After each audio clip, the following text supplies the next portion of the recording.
राम राम दोस्तों, एक बार फिर आपका स्वागत है कृष्णा क्लासेस के ऑनलाइन प्लेटफॉर्म पर। बच्चों, जो हमारी daily current affair Haryana GK की क्लास चलती है उसमें आपका स्वागत है। बच्चों, अपने कॉपी पेन तैयार रखिए, इंपॉर्टेंट फैक्ट्स को जो नोट करते रहिए और अपनी तैयारी मजबूत कीजिए। तो बच्चों चलते हम पहले क्वेश्चन पे। तो हमारा पहला क्वेश्चन है, हाल ही में जारी हुए नीट रिजल्ट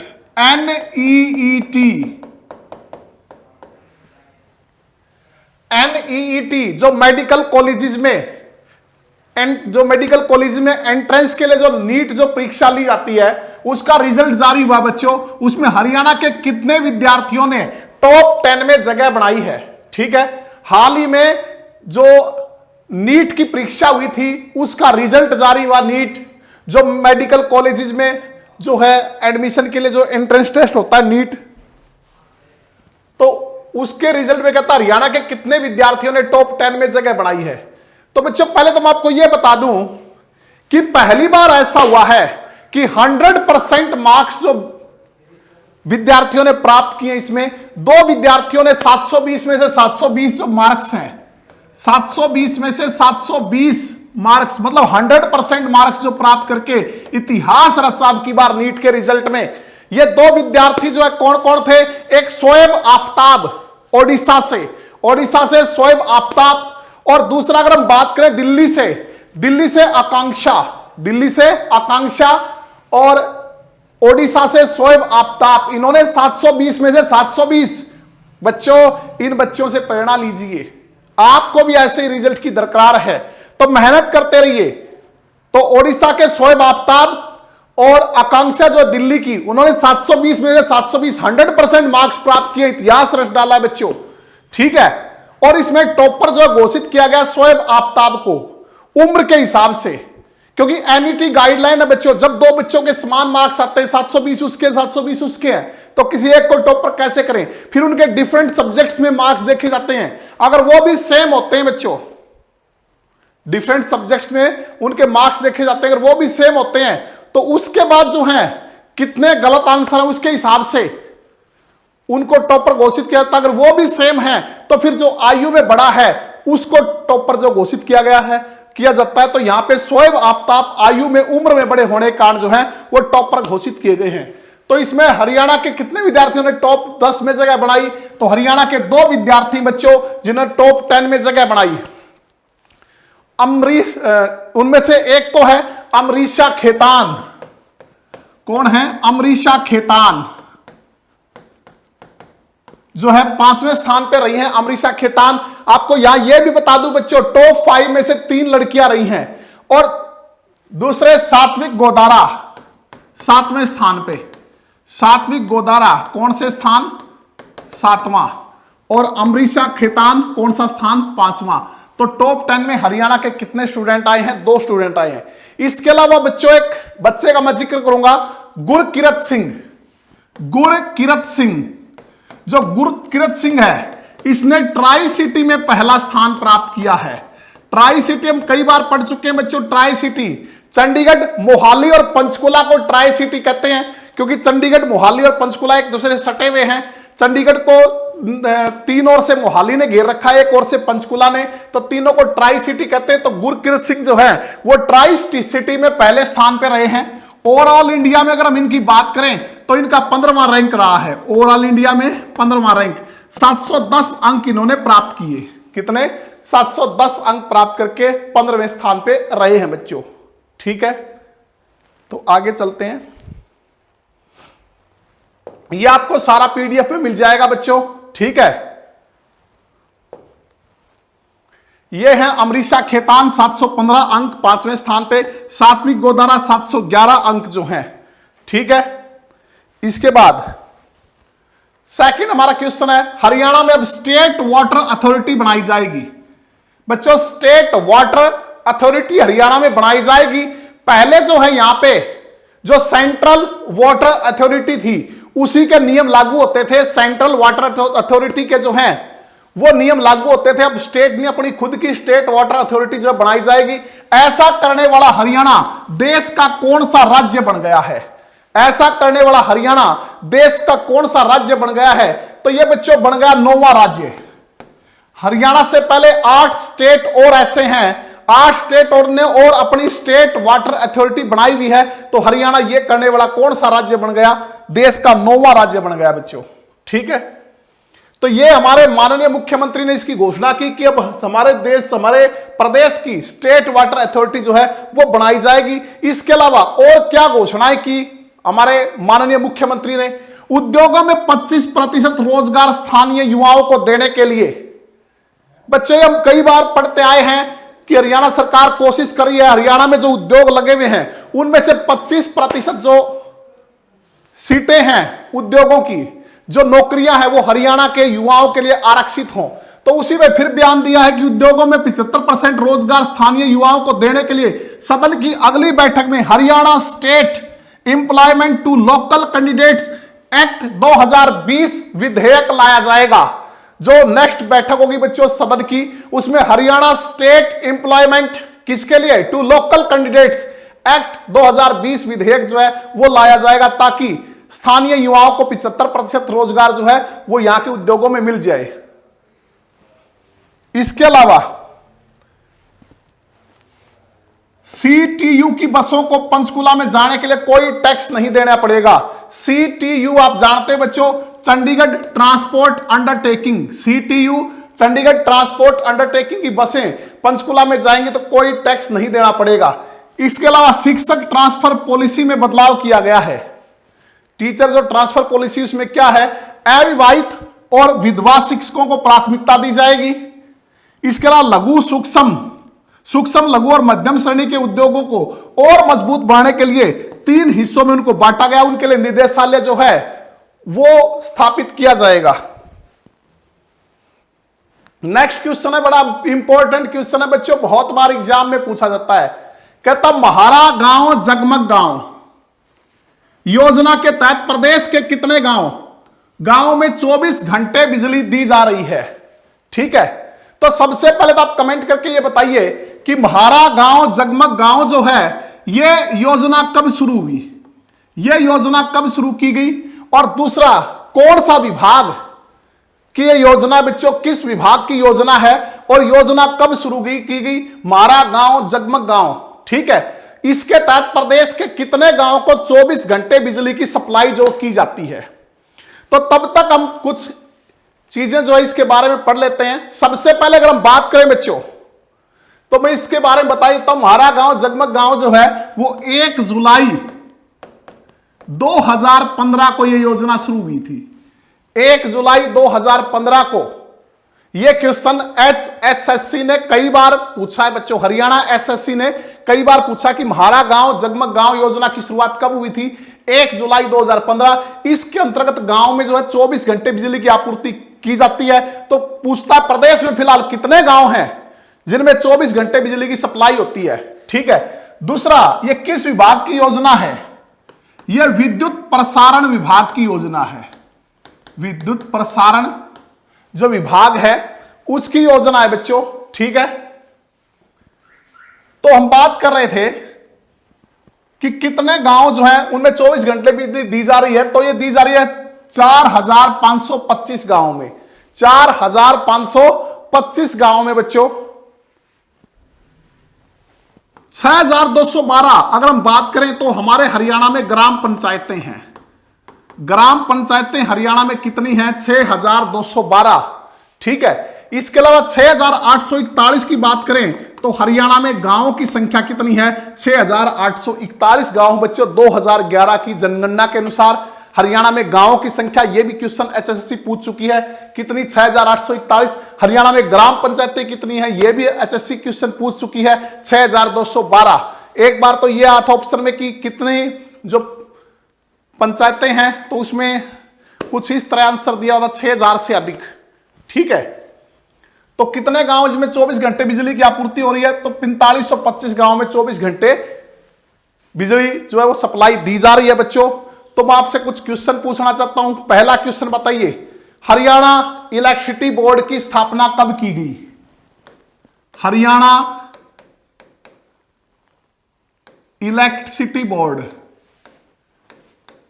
इलेक्ट्रिसिटी जो बोर्ड है उसकी स्थापना कब की गई? ठीक है बच्चों, तो हरियाणा इलेक्ट्रिसिटी बोर्ड की स्थापना की गई 3 मई 1967 को। 3 मई 1967 को। दूसरा क्वेश्चन, हरियाणा देश का कौन सा राज्य था जहां प्रत्येक गांव तक जो है वो बिजली की सप्लाई पहुंचाई गई?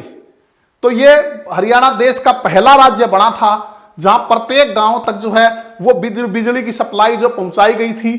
तो ये कब पहुंचाई गई थी? 29 नवंबर 1970 को। 29 नवंबर 1970 तक हरियाणा के प्रत्येक गांव में जो है वो बिजली सप्लाई जो है वो पहुंचाई गई थी। ऐसा करने वाला हरियाणा देश का पहला गांव। किसने ऐसा किया था? हमारे माननीय मुख्यमंत्री चौधरी बंसीलाल ने। ठीक है, 29 नवंबर 1970 तक जो है हरियाणा के प्रत्येक गांव तक जो है वो बिजली की सप्लाई हो गई थी। ऐसा करने वाला हरियाणा देश का पहला गांव बना था बच्चों। तो हरियाणा इलेक्ट्रिसिटी बोर्ड की स्थापना हुई 3 मई 1967 को। फिर इसका पुनर्गठन हुआ 14 अगस्त 1998 को। 14 अगस्त 1998 को पुनर्गठन किया बच्चों। इसके बाद पुनर्गठन होने के बाद जो है इसको 2 निगमों में बांट दिया गया। एक उत्तर हरियाणा विद्युत वितरण निगम, इसका मुख्यालय कहां है ये आपको कमेंट करना है। दूसरा दक्षिण हरियाणा विद्युत वितरण निगम, इसका मुख्यालय कहां ये आपको कमेंट करके बताना है। तो बच्चों हरियाणा इलेक्ट्रिसिटी बोर्ड 3 मई 1967 को बनाया गया। फिर पुनर्गठन 14 अगस्त 1998 को हुआ। तो 2 श्रेणियों में जो है इसको बांट दिया गया। एक उत्तर हरियाणा विद्युत वितरण निगम, इसका पंचकुला में मुख्यालय है। और दूसरा दक्षिण हरियाणा विद्युत वितरण निगम, इसका मुख्यालय हिसार में बच्चों। और 14 अगस्त 1998 को पुनर्गठन हुआ। तो फिर उसके बाद 16 अगस्त 1998 को विद्युत विनियंत्रक आयोग की स्थापना की गई। विद्युत विनियंत्रक आयोग कब बनाया गया बच्चों? तो 16 अगस्त 1998 को। तो आगे चलते हैं। तो ये सारा आपको मैंने बता दिया, ये आपको पीडीएफ में मिल जाएगा बच्चों। तो हरियाणा में एचसीएस कैडर के अफसरों की संख्या वर्तमान में कितनी हो गई है? वर्तमान में एचसीएस कैडर के जो अफसर हैं उनकी संख्या कितनी हो गई है बढ़कर? तो ये हो गई है बच्चों 307। कितनी हो गई है? 307 हो गई है। Haryana civil service HCS cadre के अफसरों की संख्या अब बढ़कर 307 कर दी गई है। करीब 3.5 साल पहले मई 2017 में सीएम श्री मनोहर लाल जी ने 263 से बढ़ाकर 300 किया था। ठीक है, पहले 263 थे बच्चों, फिर जो है 2017 में सीएम मनोहर लाल ने 300 किया और अब इनकी संख्या बढ़ा के जो है वो कितनी हो गई है? वो हो गई 307। मुख्य सचिव की ओर से जारी दिशा निर्देश एचसीएस कैडर संख्या के अनुसार प्रदेश में सामान्य प्रशासन और अन्य विभागों में एचसीएस अधिकारियों के लिए 227 पद होंगे। कितने होंगे? 227। जबकि 50 पद डेपुटेशन के लिए, 10 लीव अवकाश, 10 पद ट्रेनिंग और 10 पद अपरिहार्य परिस्थितियों के लिए अतिरिक्त निर्धारित रहेंगे। 22 जिलों के एडीसी में से 15 पद एचसीएस अफसरों के लिए होंगे, जबकि राज्य के सभी 73 एसडीएम जिलों में आरटीए सेक्रेटरी के 22, महाप्रबंधक हरियाणा रोडवेज के 12, सिटी मजिस्ट्रेट के 22, जिला परिषद के सीईओ के सभी 22 एचसीएस के लिए होंगे। तो वर्तमान में एचसीएस कैडर के जो पदों की संख्या बढ़ा के कितनी हो गई है यह आपको याद रखना बच्चों, 307 कर दी गई है। कितनी कर दी गई है? 307। हरियाणा में एचसीएस कैडर के जो पद हैं वो बढ़ा के कितने हो गए? 307 हो गए हैं। अगला देखिए बच्चों, हाल ही में एनएसजी का 36वां स्थापना दिवस समारोह हरियाणा स्थित किस ट्रेनिंग सेंटर में मनाया गया? एनएसजी की स्थापना कब हुई थी? ये तो आप कमेंट करके बता दीजिए कि एनएसजी की स्थापना जो वो कब हुई थी बच्चों, ये आप कमेंट करके बता सकते हो। तो सबसे पहले तो देखो, हाल ही में एनएसजी का 36वां स्थापना दिवस समारोह हरियाणा स्थित किस ट्रेनिंग सेंटर में मनाया गया? तो बच्चों ये बनाया गया मानेसर में। कहां मनाया गया? मानेसर में। मानेसर आप जानते हो बच्चों गुरुग्राम में है, गुड़गांव में स्थित है। ठीक है, तो मानेसर जो हमने पहले भी मानेसर के बारे में पढ़ा था करंट की वीडियो में, काफी प्रसिद्ध है मानेसर।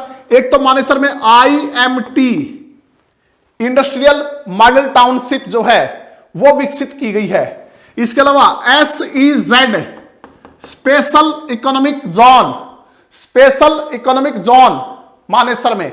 इसके अलावा बच्चों चौधरी देवीलाल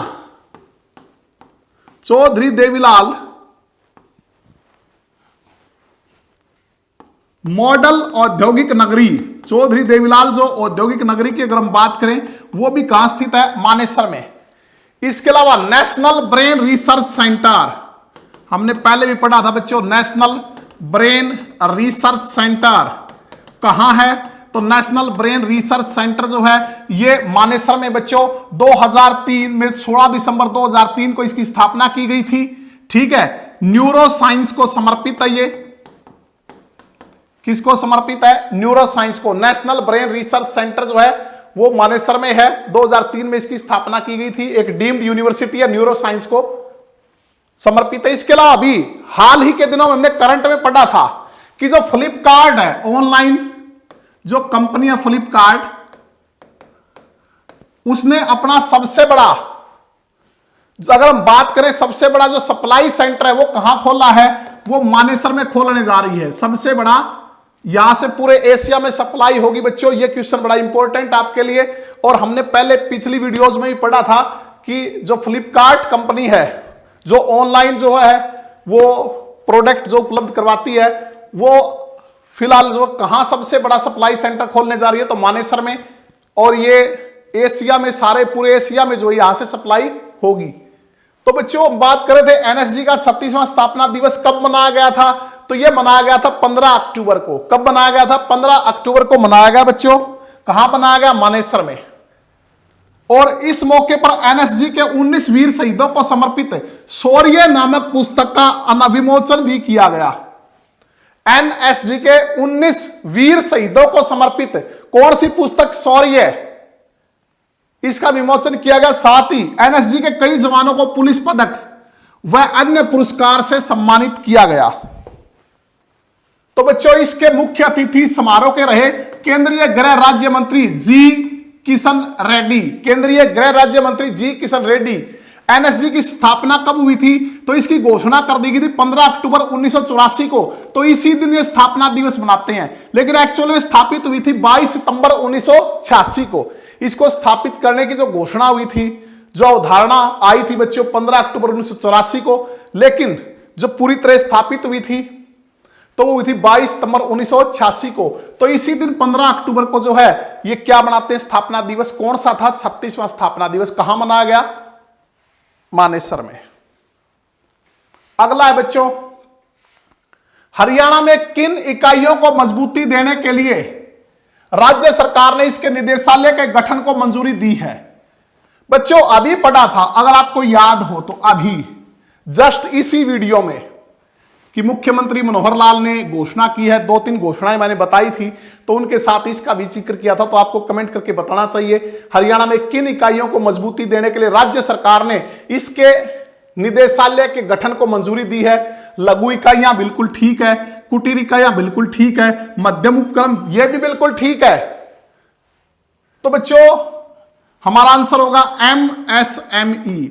MSME मतलब MSME के निदेशालय जो है उसके गठन को मंजूरी दी है।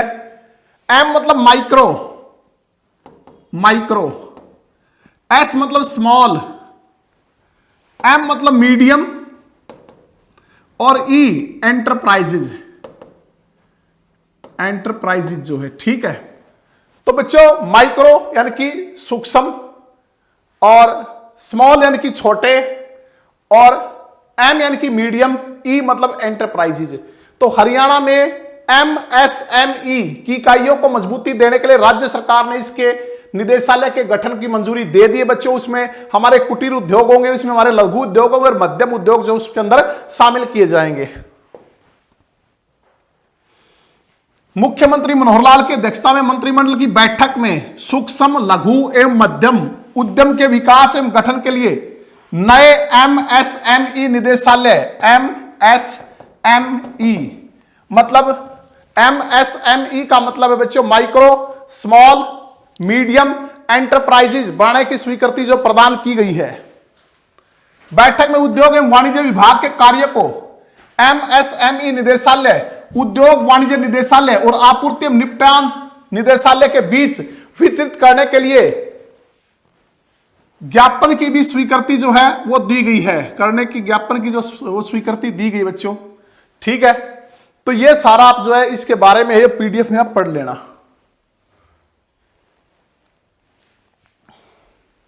नेक्स्ट देखो, इलेक्ट्रॉनिक्स और सूचना प्रौद्योगिकी मंत्रालय के तत्वाधान में गुरुग्राम में अंतर्राष्ट्रीय ई कचरा दिवस समारोह कब से कब तक आयोजित किया गया? तो बच्चों हमारे गुरुग्राम में अंतर्राष्ट्रीय ई कचरा दिवस समारोह आयोजित किया गया, तो आपको कमेंट करके बताना ये कब से कब तक आयोजित किया गया। तो बच्चों हम थोड़ी सी गुरुग्राम की चर्चा कर लेते हैं। प्राचीन नाम गुड़गांव, उससे पहले बिल्कुल प्राचीन नाम गुरुग्राम, गुरु का गांव कहते हैं। कौरव और पांडवों को जो है इसी स्थान पे द्रोणाचार्य जो है वो शिक्षा देते थे, तो गुरु का गांव जो है कहलाया गुरुग्राम। बिगड़ते बिगड़ते गुड़गांव बन गया 2016 में, फिर इसका और मेवात का नाम बदल के जो है इसका गुरुग्राम कर दिया भाजपा सरकार ने, और मेवात का नू कर दिया। बच्चों मिलेनियम सिटी कहलाता है, साइबर सिटी कहलाता है, मेडी सिटी कहलाता है, इसके अलावा मनोरंजन सिटी कहलाता है, इसके अलावा इलेक्ट्रॉनिक सिटी कहलाता है, इसके अलावा अमीर लोगों की स्वप्न नगरी कहलाता है।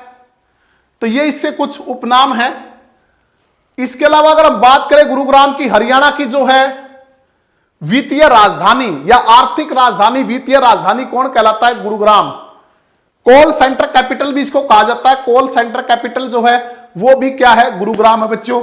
भारतीय कारपोरेट अफेयर संस्थान का मुख्यालय, बच्चों पहले ही पढ़ा था, भारतीय कारपोरेट अफेयर संस्थान, ये क्वेश्चन भी HSC पूछ चुकी है, कहां है? गुरुग्राम में। इसके अलावा अंतरराष्ट्रीय सौर संगठन का मुख्यालय जो अंतरराष्ट्रीय सौर ऊर्जा संगठन का मुख्यालय भी कहां बच्चों? गुरुग्राम में। इसके अलावा kingdom of dreams, kingdom of dreams, यह क्वेश्चन भी जो है HSC पूछ चुकी है। किंगडम ऑफ ड्रीम्स जो कि एक लाइव थिएटर है बच्चों। इसके अलावा आकाश गंतव्य है, वो भी कहां है? वो भी हमारे गुरुग्राम में है। इसके अलावा हरियाणा लोक प्रशासन संस्थान, हरियाणा लोक प्रशासन संस्थान भी कहां है? गुरुग्राम में। हरियाणा लोक प्रशासन संस्थान कहां है? यह भी गुरुग्राम में है। तो बच्चों गुरुग्राम का क्षेत्रफल की अगर हम बात करें ऑफिशियल साइट के अनुसार 1258 वर्ग किलोमीटर, उन 7 डिस्ट्रिक्टों में से एक था जो गठन के समय गठित हुए थे। अक्सर 1258। भारतीय कारपोरेट अफेयर संस्थान का मुख्यालय यही है। इसके अलावा अंतरराष्ट्रीय सौर ऊर्जा जो संगठन है उसका मुख्यालय भी गुरुग्राम में है। किंगडम ऑफ ड्रीम्स जो कि एक लाइव थिएटर और आकाश गंतव्य, यह क्वेश्चन भी HSC पूछ चुकी है, कहां है? गुरुग्राम में। हरियाणा लोक प्रशासन संस्थान भी कहां है बच्चों? गुरुग्राम में। ठीक है। इसके अलावा अगर हम बात करें गुरुग्राम की, प्रत्येक रविवार को राहीगिरी दिवस जो है वो मनाया जाता है। कहां? गुरुग्राम में। कहां से शुरू हुआ था? गुरुग्राम से ही शुरू हुआ था बच्चे, हमारे हरियाणा में गुरुग्राम से शुरू हुआ था। और 22 सितंबर 2015 की अगर बात करें, 22 सितंबर 2015 आपको याद आया होगा बच्चों ये डेट, हरियाणा सरकार ने अपने बलबूते पर इसको स्मार्ट सिटी विकसित करने की घोषणा की थी। अपने संसाधनों के दम पे 22 सितंबर 2015 को इसको स्मार्ट सिटी बनाने की घोषणा सरकार ने की थी बच्चों, अपने संसाधनों के बलबूते पर। इसके अलावा जो हमारे देश की पहली डिफेंस यूनिवर्सिटी है वो भी हम कई बार पढ़ चुके हैं, वो गुरुग्राम के बिनोला गांव में। और बिनोला गांव देश का पहला CFL गांव है, देश का पहला CFL गांव बिनोला गांव है बच्चों। ये क्वेश्चन भी HSC पूछ चुकी है। शीतला माता का जो मंदिर है वो कहां? गुरुग्राम में। शीतला माता का मेला कहां लगता है बच्चों? गुरुग्राम में। इसके अलावा साहा चोखा खोरी का मेला बड़ा इंपॉर्टेंट है। साहा चोखा खोरी का मेला जो है वो कहां लगता है? तो यह लगता है बच्चों गुरुग्राम के खोरी नामक स्थान पर। गुरुग्राम के खोरी नामक स्थान पर सहा चोखा खोरी का मेला जो लगता है, मुस्लिम संप्रदाय से बच्चों ये संबंधित है। इसके अलावा इच्छापुरी में महोत्सव का मेला जो है वो गुरुग्राम के इच्छापुरी में जो है वो लगता है बच्चों। ठीक है, तो ये सारे जो चीजें किससे रिलेटेड है, गुरुग्राम से रिलेटेड है बच्चों। सोना कुंड आप जानते ही हो, जो कि गर्म जल के चश्मे के लिए प्रसिद्ध है बच्चों। कहां कहते हैं कि उसमें स्नान करने से चर्म रोग जो है दूर हो जाते हैं। सोना कुंड, सोना का किला भी पूछ ले, वो भी गुरुग्राम में के सोना में बच्चों। जो हमारे हरियाणा की सबसे बड़ी झील है दमदमा, कहां है, वो भी सोना में है। कहां है, गुरुग्राम के सोना में। हरियाणा की सबसे बड़ी जो झील है दमदमा झील। इसके अलावा बुद्धो माता का मेला, बुद्धो माता का मेला ये भी इंपॉर्टेंट है बच्चों। तो बुद्धो माता का मेला गुरुग्राम के किस स्थान पर लगता है, मुबारिकपुर। कहां पे, मुबारिकपुर में, गुरुग्राम के मुबारिकपुर में बच्चों। ठीक है, तो बच्चों शीतला मातला का शीतला माता जो है, जिसको चेचक की माता, मसानी की माता जो है कहा जाता है, तो वो मेला गुरुग्राम में लगता है। शीला माता मंदिर कहां है, शीला माता बच्चों, एक तो शीतला माता गुरुग्राम में, शीला माता का मंदिर कहां है, अग्रोहा में। कहां पे है, अग्रोहा में। ठीक है, इसके अलावा सहा चोखा खोरी का मेला कहां, खोरी नामक स्थान पे गुरुग्राम में, मुस्लिम संप्रदाय से संबंधित है। बुद्धो माता का मेला, बुद्धो माता का मेला जो है मुबारिकपुर में, गुरुग्राम के मुबारिकपुर में। गुरुग्राम की इच्छापुरी में महोत्सव का मेला जो है वो लगता है बच्चों। तो ये सारे मेले जो है इंपॉर्टेंट, आप इनको याद रखिए। तो ये इलेक्ट्रॉनिक्स और सूचना प्रौद्योगिकी मंत्रालय के तत्वाधान में गुरुग्राम में अंतर्राष्ट्रीय कचरा दिवस समारोह कब से कब तक आयोजित किया गया, तो 9 से 14 अक्टूबर तक।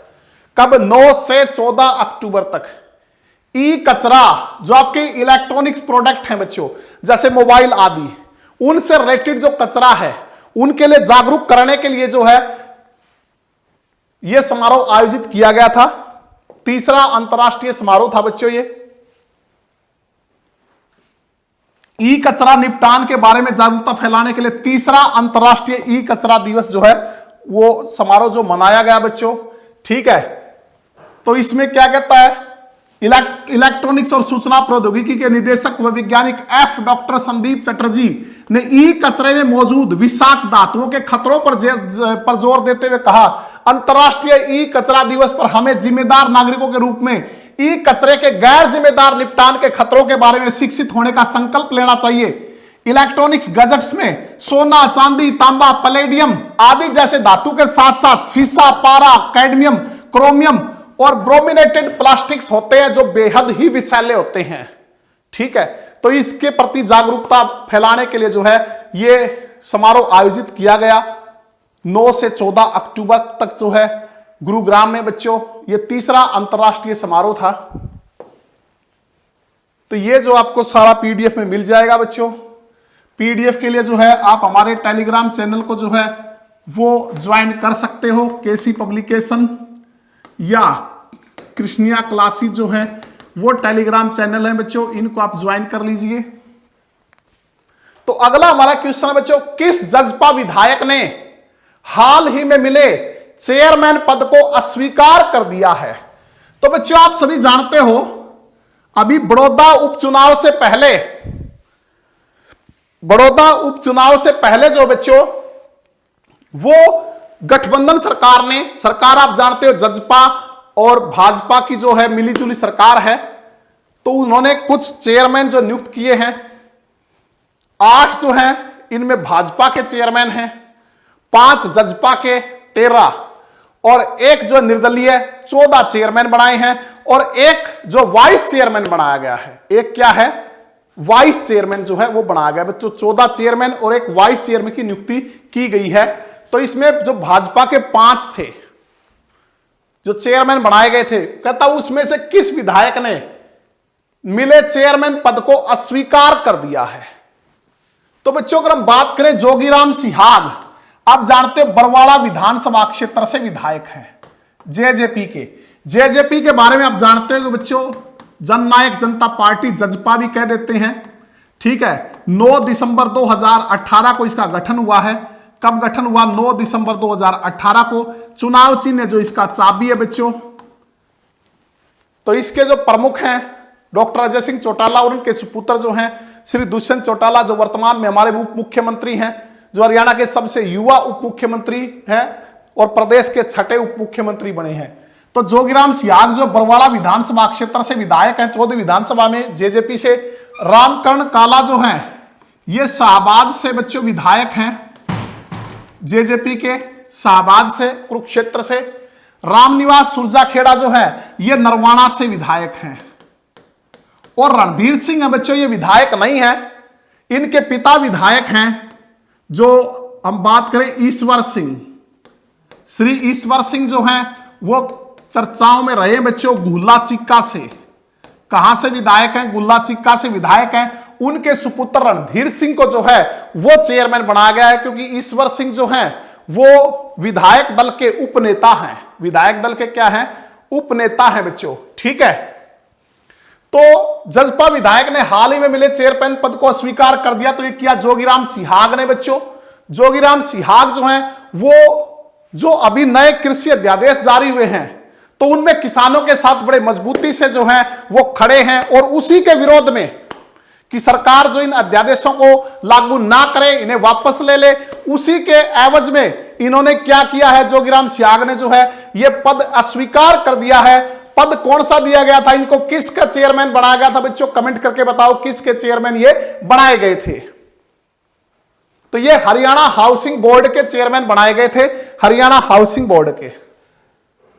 तो बच्चों ये जेजेपी के जो 5 नेता जो चेयरमैन बने थे, जोगीराम सिहाग बरवाड़ा विधानसभा क्षेत्र से विधायक हैं। हाउसिंग बोर्ड हरियाणा के चेयरमैन इनको बनाया गया था, लेकिन इन्होंने किसानों का समर्थन करते हुए जो है ये पद अस्वीकार कर दिया।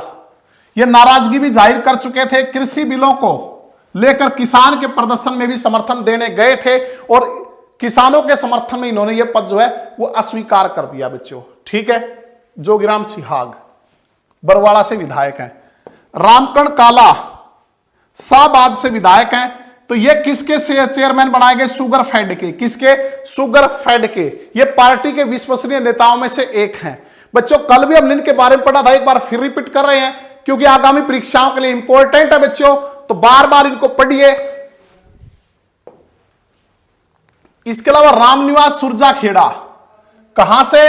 नरवाना से विधायक है। रामनिवास सुरजाखेड़ा नरवाना से।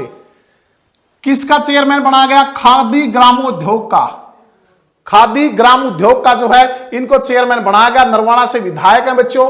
कर्मचारी नेता भी रह चुके हैं पहले। जींद पार्टी का फोकस रहता है, इसलिए जिम्मेदारी जो मिलनी तय थी। जींद से इस पार्टी का गठन हुआ था बच्चों 9 दिसंबर 2018 को। जींद की धरती से ऐलान किया गया था इस पार्टी का, जननायक जनता पार्टी या जेजेपी का। रणधीर सिंह बच्चों ये गुल्ला चिक्का से विधायक डॉक्टर ईश्वर सिंह के बेटे हैं। डॉक्टर ईश्वर सिंह के बेटे हैं बच्चों, ठीक है। और डॉक्टर ईश्वर सिंह पिछली वीडियोज में हमने पढ़ा था 72 वर्ष की उम्र में ऑनलाइन परीक्षा दे रहे हैं एमए की राजनीति शास्त्र की अगर हम बात करें, जो पॉलिटिकल साइंस की अगर हम बात करें, राजनीति विज्ञान की, तो ट्रिपल एमए ये कर रहे हैं बच्चों। 72 साल की उम्र में परीक्षा ऑनलाइन ये दे रहे थे, तो इस कारण ये जो चर्चा में आए थे अभी। तो ये ईश्वर सिंह विधायक दल के उपनेता हैं। तो इनके जो पुत्र रणधीर सिंह, इनको हरियाणा डेयरी विकास संघ जो है उसका चेयरमैन बनाया गया है।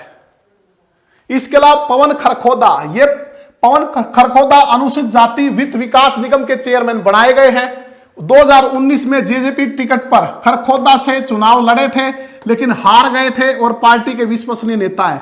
तो बच्चों जो 5 चेयरमैन बनाए गए हैं उनमें से 3 जो है वो फिलहाल वर्तमान में विधायक हैं। श्री जोगीराम सियाग जो कहां से विधायक है? बरवाला से, जिन्होंने जो है housing board, Haryana housing board का चेयरमैन बनने से इनकार कर दिया किसानों के समर्थन में। इसके अलावा रामकरण काला शाहबाद से विधायक है बच्चों। और तीसरे जो नरवाना से जो विधायक हैं रामनिवास सुरजाखेड़ा, ठीक है। ये 3 विधायक हैं और 2 ये नेता बच्चों। रणधीर सिंह जो कि डॉक्टर ईश्वर सिंह के जो विधायक है गुल्ला चिक्का के, डॉक्टर ईश्वर सिंह उनके बेटे हैं। और इसके बाद अगर हम बात करें पवन खरखोदा, ये जो है चुनाव लड़े थे जेजेपी की टिकट पे, लेकिन चुनाव हार गए थे, ठीक है।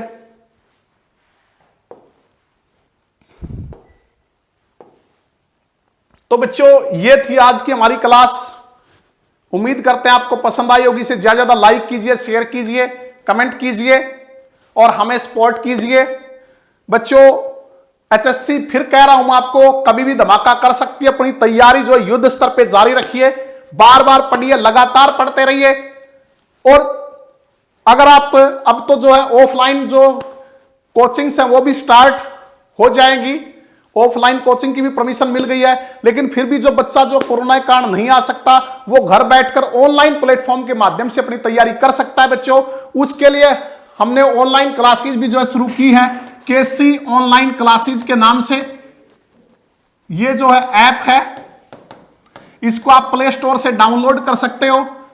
और बच्चों प्रोमो ऑफर जो है वो जो 18 अक्टूबर तक का जो है चला हुआ है प्रोमो ऑफर, उसका आप लाभ उठा सकते हो। उसके अंतर्गत 20% जो है एक्स्ट्रा डिस्काउंट मिलता है। अगर किसी को डाउनलोड से संबंधित या ऐप से संबंधित या जो प्रोमो ऑफर उससे संबंधित कोई भी परेशानी आती है तो हमारी टेक्निकल टीम से आप कांटेक्ट कर सकते हो बच्चों